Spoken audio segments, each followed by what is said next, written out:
Welcome, my name is Rajan, and you are watching the Drywall Guy from the 505. This segment is installing 90-degree tape on corner bead part 2. Let's get started.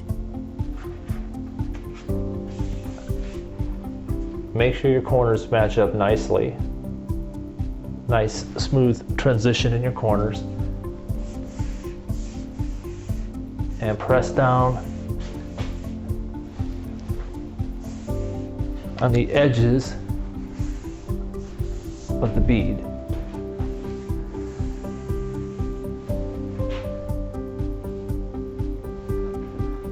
Now you're ready to wipe it down. When wiping down a corner bead, make sure you wipe more than just the paper itself. Keep the tip of your knife on this bead right here. That way it ensures that you're not wiping too much. If you're enjoying the video, please like and subscribe. And ring the notification bell. Please leave a comment below. It helps the algorithm and lets us know what other video topics you would like to see. Thank you.